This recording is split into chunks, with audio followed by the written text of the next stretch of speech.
স্বাস্থ্য খাতে আমাদেরকে জিডিপির 1.02% 69,000 কোটি টাকা বরাদ্দ করেছেন স্বাস্থ্য খাতকে জনগণের গড় ধরে নিয়ে যাওয়ার জন্য, জনগণকে স্বাস্থ্য সেবা দেওয়ার জন্য।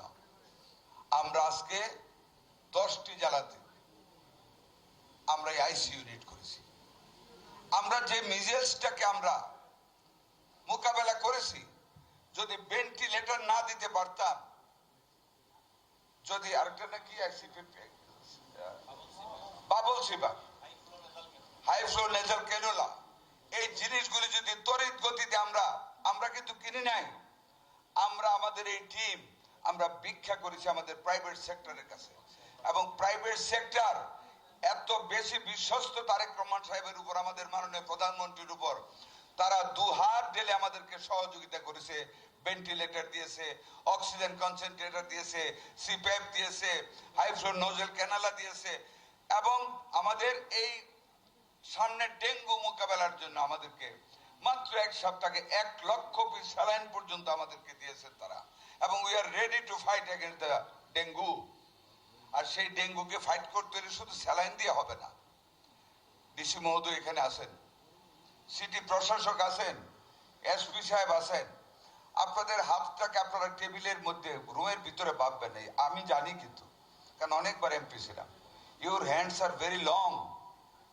দয়া করে আপনারা পরিষ্কার পরিচ্ছন্নতার দিকে আপনারা একটু মনোনিবেশ করবেন। ডিসি সাহেব আপনি এটাকে ক্লোজলি মনিটর করতে হবে, আপনার প্রতি অনুরোধ আমাদের। আজকে হাসপাতাল দেখলাম, সিভিল সার্জন সাহেব মনে কিছু নেবেন না, উই আর এ টিম। একটা হাসপাতাল আসবে, সচিব আসবে, মন্ত্রী আসবে, ডিজি আসবে। আমি দেখলাম আপনার হাসপাতালের অবস্থা। I am very sorry to say, I didn't expect ইট। বাংলাদেশে অনেক জায়গায় গিয়েছি, অন্তত আমার ভয় হইল পরিষ্কার পরিচ্ছন্ন রেখেছে। আপনি সেটা করেননি। আপনাকে পরশুদিন পর্যন্ত টাইম দিয়ে গেলাম। আপনার কিচেন থেকে সকল জিনিস বের করতে হবে, সকল কালো পাতিল আপনাকে ভেঙ্গে বাঙ্গারির কাছে বেরতে হবে, ডিসি সাহেবের প্রতিনিধির সামনে। সকল মালামাল যা আপনি রেখেছেন, দাহ্য পদার্থ, খুদা না খাস্তে একটা আগুন লাগলে একটা মানুষ বাঁচতে পারবে না, আগুনও নিবানি যাবে না। এত অপ্রয়োজনীয় জিনিস, কত কোটি টাকার মাল এখানে। আপনাদের তো ক্ষমতা দেওয়া হয়েছে। I know your committee. আপনি in presence of the magistrate you can sell out all the unuse things, যেগুলি থেকে ব্যাকটেরিয়া হচ্ছে, শ্বাসকষ্টের রোগীদের কষ্ট হবে, এগুলি জমিয়ে রেখেছেন। কালো পাতিল, এ তো মানুষ খায়।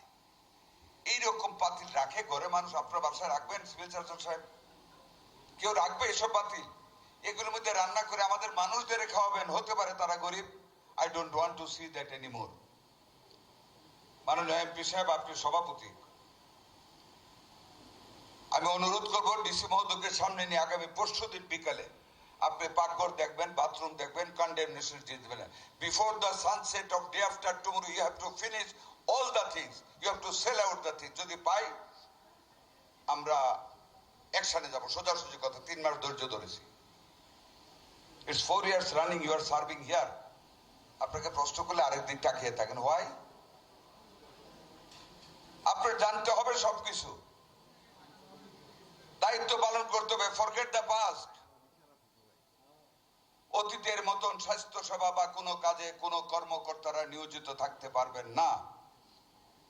Our honorable Prime Minister wants to bring some changes. It's a government with a difference.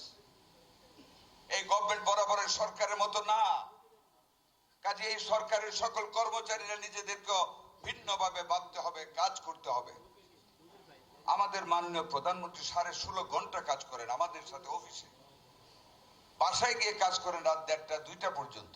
আমি আশা করব ডিসি সাহেব, এসপি সাহেব, আপনাদের নেতৃত্বে আমার মাননীয় এমপি সাহেব আছেন, আমাদের জেলা প্রশাসক, জেলা পরিষদের প্রশাসক আছেন, আমাদের সিটি বিএনপি নেতৃবৃন্দ আছেন, আমাদের নারায়ণগঞ্জ উন্নয়ন কর্তৃপক্ষের সভাপতি চেয়ারম্যান সাহেব আছেন, অনেক মূল্যবান আমাদের আরেক নেতা এখানে বসে আছেন। আপনারা মিলে নারায়ণগঞ্জ সিটিকে আগের নারায়ণগঞ্জে ফিরিয়ে নিতে হবে। আমাদের মাননীয় প্রধানমন্ত্রী সারা দেশব্যাপী স্বাস্থ্য সেবা মানুষের কাছে নিশ্চিত করতে চান। আমি আমার সময় বেশিক্ষণ আর নষ্ট করতে চাই না। Just wait.